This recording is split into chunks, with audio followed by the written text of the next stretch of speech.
ಜನನಿ news ಚಾನೆಲ್ಗೆ like ಮಾಡಿ, subscribe ಮಾಡಿ, ಶೇರ್ ಮಾಡುವ ಮೂಲಕ ನಮ್ಮ ಚಾನೆಲ್ಗೆ ಸಹಕರಿಸಿ. ಹೆಚ್ಚಿನ ಮಾಹಿತಿಗಾಗಿ ಸಂಪರ್ಕಿಸಿ ಹರಿಚಿ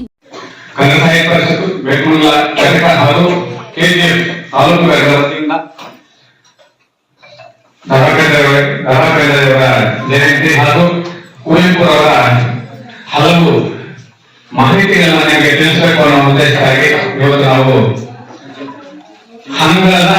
ಅಂಗಳದಲ್ಲಿ ಅಂದ್ರೆ ಅಂಗಳ ಶಾಲೆಯ ಅಂಗಳದಲ್ಲಿ ನಾವು ಈ ಕಾರ್ಯಕ್ರಮ ಆಯೋಜನೆ ಮಾಡಿ ಒಂದು ಕಾರ್ಯಕ್ರಮ ಯಶಸ್ವಿ ಘಟ್ಟಕ್ಕೆ ತಲುಪಿರ್ತೀವಿ.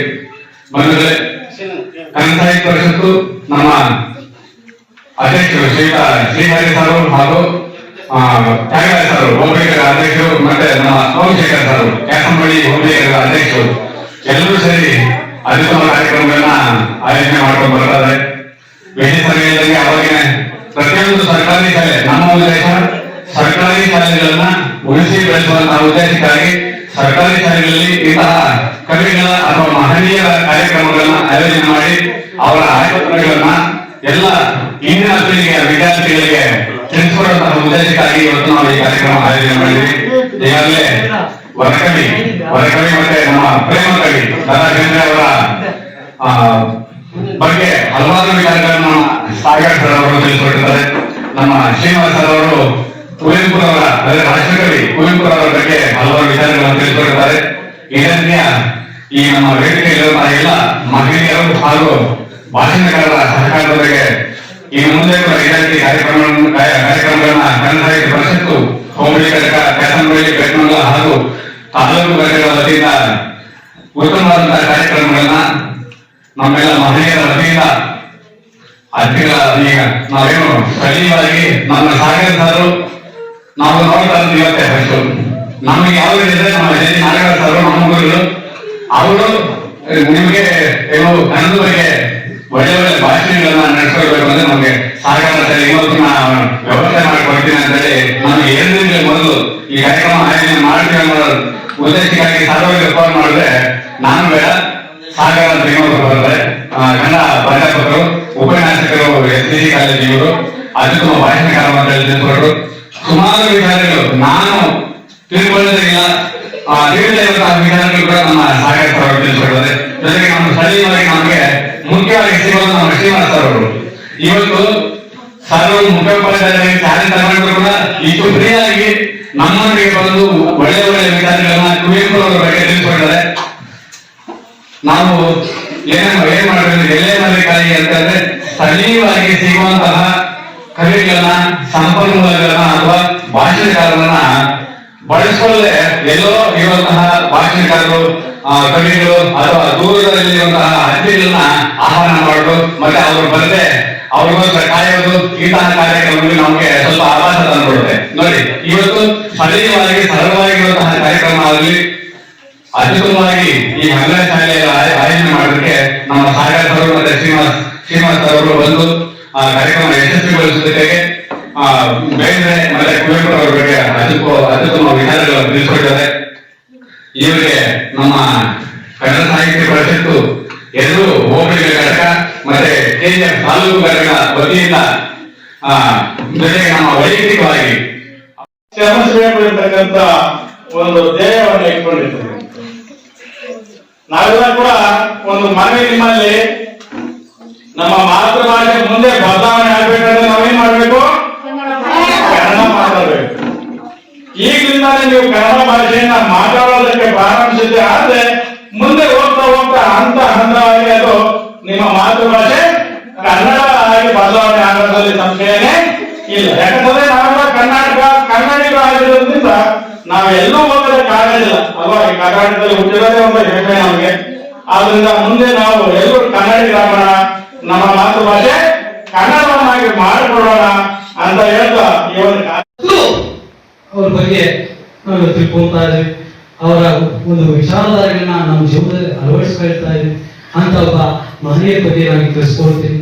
ಹಿಂಗೆಲ್ಲ ಈ ಹಬ್ಬ ಆಚರಣೆ ಮಾಡ್ತಾ ಇರ್ತಕ್ಕಂಥದ್ದು ನನಗೂ ತುಂಬಾ ಖುಷಿ ಆಗ್ತಾ ಇದೆ. ಅದು ಈ ಸ್ಥಳದಲ್ಲಿ ಯಾಕಪ್ಪ ಅಂತಂದ್ರ, ಈಗ ಉತ್ತರಕ್ಕೆ ನೋಡುವ ಕಡೆ ಹೋದ ಯಾಕಳ ಅಂತಾರೆ, ಈ ಕಡೆ ಕೇಂದ್ರ ಕಡೆ ದಕ್ಷಿಣ ಕಡೆ ಹೋದ ಎನ್ನಡ ಅಂತಾರೆ.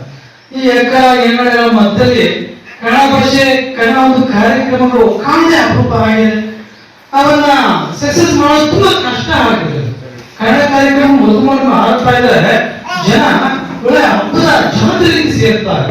ಆದ್ರೆ ಇವತ್ತು ಸಮಾಜದಲ್ಲಿ ಕನ್ನಡ ಹಬ್ಬ ಅಂತಂದ್ರೆ ಎಲ್ಲೋ ಒಂದು ಕಡೆ ಕಡೆಗಣಿಸ್ತಾ ಹೋಗ್ತಾರೆ.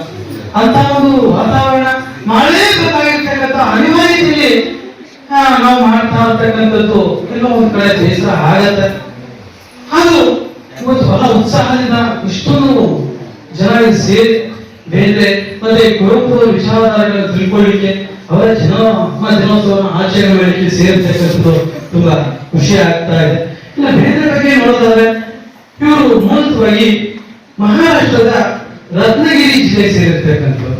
ರತ್ನಗಿರಿ ಜಿಲ್ಲೆಗೆ ಒಂದು ಕಳಸ ಅಂತಕ್ಕಂಥ ಕಳಸಿ ಕಳ್ತೀವಿ ಅಲ್ಲಿ ಮೂಲ ಒಂದು ಹಳ್ಳಿ. ಅಲ್ಲಿ ಅವ್ರ ಮನೆ ದೇವರು ಬಂದು ಗಣೇಶ ಮನೆ ದೇವರು ಆಗಿರ್ತಾರೆ. ಇಲ್ಲಿ ಬೇಂದ್ರೆ ಅಂತಕ್ಕಂಥ ಪದ ಬಟ್ ಅಂತಕ್ಕಂಥ ಪದದಿಂದ ಬಂದಿರ್ತಕ್ಕಂಥದ್ದು. ಬಟ್ ಅಥವಾ ಬೇಂದ್ರೆ ಅಂತಂದ್ರೆ ಮಂತ್ರ ಹೇಳುವಂಥದ್ದು. ಮಂತ್ರನ ಹೇಳುವಂಥದ್ದಕ್ಕೆ ನಾವು ಬೇಂದ್ರೆ ಅಂತ ಕರಿತೀವಿ. ಅದು ಮೂಲವಾಗಿ ಇರ್ತಕ್ಕಂಥ ಅರ್ಥ. ಇಲ್ಲಿ ಒಂದು ಸರಿ ಅವ್ರ ಮನೆ ದೇವರ ಹತ್ರ ಹೋದಾಗ ಅವ್ರು ಪೂಜೆ ಮಾಡ್ತಕ್ಕಂಥ ಪುರೋಹಿತರು ಹೇಳಿ ಏನಪ್ಪ ಅಂದ್ರೆ ನೀವು ಕನ್ನಡ ನಾಡಿಗೆ ಹೋದ್ರೆ ನಿಮ್ಗೆ ಒಳ್ಳೇದಾಗತ್ತೆ, ಯಾವಾಗಲೂ ಕಷ್ಟ ಅಂತ ಅಂತೀರಾ, ಕನ್ನಡ ನಾಡಿ ಕಡೆ ಹೋಗಿ ನಿಮ್ಗೆ ಒಳ್ಳೇದಾಗತ್ತೆ ಅಂತ ಹೇಳ್ತಾರೆ. ಆಗ ಇವರು ತಂದೆ ಬಂದ್ಬಿಟ್ಟು ರಾಮಚಂದ್ರ ಭಟ್ ಅಂತ ಹೇಳಿ ರಾಮಚಂದ್ರ ಭಟ್ರು ಅವ್ರು ಏನ್ ಮಾಡ್ತಾರೆ, ಮಹಾರಾಷ್ಟ್ರವನ್ನ ಬಿಟ್ಟು ಕರ್ನಾಟಕದ ಕಡೆ ವಲಸೆ ಬರ್ತಾರೆ. ಕರ್ನಾಟಕದಲ್ಲಿ ಅದರಲ್ಲಿ ಗದಗ್ ಬರ್ತಾರೆ. ಗದಗಿಂದ ಮತ್ತೆ ಹಳ್ಳಿಗಳ ಸುತ್ತಕೊಂಡು ಕೊನೆಗೆ ಧಾರವಾಡದ ಸಾಧನಕೇರಿ ಅಂತಕ್ಕಂಥ ಒಂದು ಸ್ಥಳಕ್ಕೆ ಬರ್ತಾರೆ. ಸಾಧನಕೇರಿಗೆ ಬಂದು ಅಲ್ಲಿ ಅವ್ರ ಮೇಲೆ ನಿಲ್ತಾರೆ. ನಂತರ ಅವರಿಗೆ ಒಂದು 1896ರಲ್ಲಿ ಈ ದತ್ತಾತ್ರೇಯ ಹುಡುಕ್ತಾ ಕಾಣ್ತದೆ. ದತ್ತಾತ್ರೇಯ ಅವ್ರ ತಂದೆ ಹೆಸರು ರಾಮಚಂದ್ರ, ಅವ್ರ ಮನೆ ತಂದೆ ಹೆಸರು ಬಂದು ಬೇಂದ್ರೆ ಅಥವಾ ಭಟ್ ಅಂತೇಳಿ ಮೂರನ್ನು ಸೇರಿಸಿ ದತ್ತಾತ್ರೇಯ ರಾಮಚಂದ್ರ ಬೇಂದ್ರೆ. ನಾವು ಅದನ್ನ ಏನ್ ಮಾಡ್ತೀವಿ ಶಾಸ್ತ್ರದಲ್ಲಿ ದಾರಾ ಬೇಂದ್ರೆ, ದಾರಾ ಅಂತಂದ್ರೆ ಇದೆಲ್ಲ ಅವರು ಒಂದು ಸಂಪೂರ್ಣ ಸೇರಿಸಿ ದಾರಾ ಬೇಂದ್ರೆ ದತ್ತಾತ್ರೇಯ ರಾಮಚಂದ್ರ ಬೇಂದ್ರೆ ಅಂತ ಸಂಪೂರ್ಣ ನಾಮದೇವನ ಅವ್ರಿಗೆ ಇಟ್ಕೊಳ್ತಾರೆ. ನಾವು ತಂದೆ ಹೆಸರು ಈಗಾಗಲೇ ಹೇಳಿದ್ವಿ ರಾಮಚಂದ್ರ ಭಟ್ ಅಂತ ಹೇಳ್ಬಿಟ್ಟು, ಅವ್ರ ತಾಯಿ ಹೆಸರು ಬಂದ್ಬಿಟ್ಟು ಅಂಬಿಕೆ ಅಥವಾ ಅಂಬವ್ವ ಅಂತ ಕರಿತೀವಿ. ಅಂಬವ್ವ ನಮ್ಮ ಕಡೆ ಹವ್ವ ಅಂತಂದ್ರೆ ಅಜ್ಜಿ ಇದ್ದೇವೆ. ಆದ್ರೆ ಉತ್ತರಕ್ಕೆ ಹೋದಾಗ ಹವ್ವ ಅಂತಂದ್ರೆ ಅಮ್ಮ. ಅಂಬವ್ವ ಅಂತಕ್ಕಂಥದ್ದು ಅವ್ರ ತಾಯಿ ಹೆಸರು. ಅವ್ರ ತಾಯಿ ಇವರು ಬೆಳೀತಾ ಇರ್ಬೇಕಾದ್ರೆ ಪ್ರಾಥಮಿಕ ಶಿಕ್ಷಣವನ್ನ ಅವರು ತಮ್ಮ ಸ್ವಂತ ಗ್ರಾಮದಲ್ಲಿ ಅವ್ರು ಇರ್ತಕ್ಕಂಥ ಸಾಧನಕೇರಿಯ ವಿದ್ಯಾರಣ್ಯ ಶಾಲೆಯಲ್ಲಿ ಓದಲು ಪ್ರಾರಂಭ ಮಾಡ್ತಾರೆ. ಅಲ್ಲ ಓದ್ತಾ ಇರ್ಬೇಕಾದ್ರೆ ಬಹುಶಃ ಒಂದು 5ನೇ ತರಗತಿ ಇರ್ತಾರೆ. 11ನೇ ವಯಸ್ಸಲ್ಲಿ ಅವ್ರ ತಂದೆ ತೀರ್ಕೊಂಡ್ಬಿಡ್ತಾರೆ. ಕಷ್ಟದಲ್ಲಿ ಜೀವನವನ್ನು ನಿಭಾಯಿಸಬೇಕಾಗತ್ತೆ. ಅವ್ರ ತಂದೆ ಒಬ್ಬರು ದುಡಿತಾ ಇದ್ರು. ಬೇರೆ ಅವ್ರ ತಂದೆ ಒಬ್ಬರು ಇದ್ದಿಲ್ಲ, ಅವ್ರು ತೀರ್ಕೊಂಡ್ಬಿಡ್ತಾರೆ. ಅಂತ ಕಷ್ಟ ಸಮಯದಲ್ಲಿ ಇನ್ನು ಕುಟುಂಬ ನಿರ್ವಹಿಸದೇ ಕಷ್ಟ. ಅವ್ರ ತಾಯಿ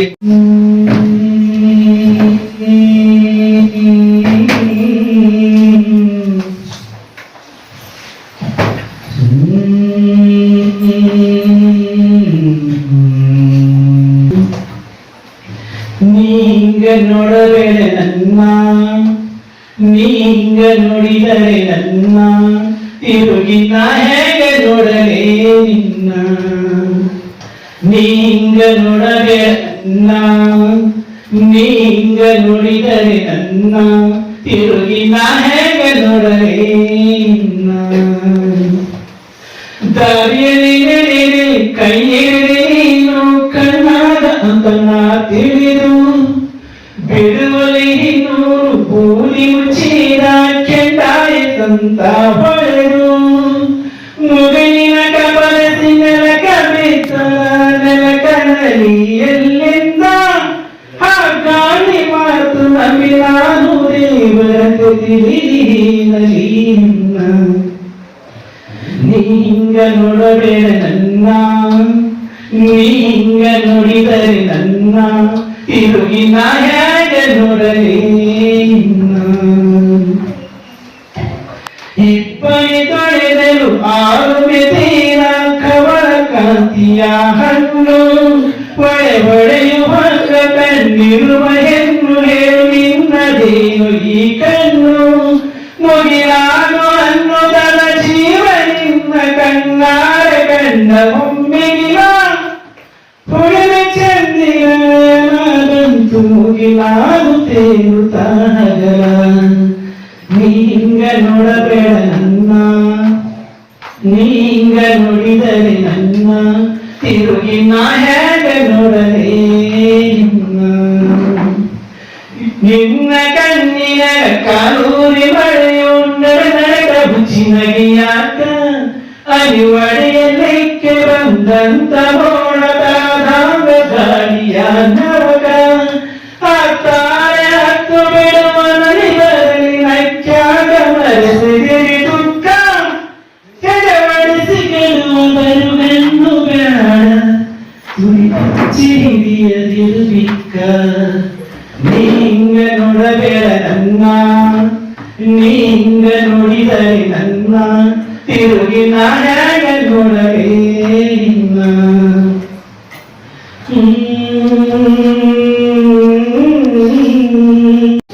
ತೀರ್ಥಹಳ್ಳಿ ತಾಲೂಕಿನ ವೆರಿ ಗುಡ್ ನಮ್ಮ ಮಕ್ಕಳ ಕುಪ್ಪಳ್ಳಿ ಅನ್ನೋ ಒಂದು ಗ್ರಾಮ. ನಮ್ಮ ತರ ಬಯಲ್ನಾಡಲ್ಲ, ನಮ್ಮದು ಬಯಲ್ನಾಡು, ಅವ್ರದ್ದು ಮಲೆನಾಡು. ಬಯಲ್ನಾಡಲ್ಲಿ ಮರಳು ನೋಡೋದ್ ಕಷ್ಟ, ನೀರ್ ನೋಡೋದ್ ಕಷ್ಟ, ಅವ್ರಿಗೆ ಹಂಗೇನಿಲ್ಲ. ಪ್ರಕೃತಿ ರಮಣೀಯವಾಗಿರುತ್ತೆ.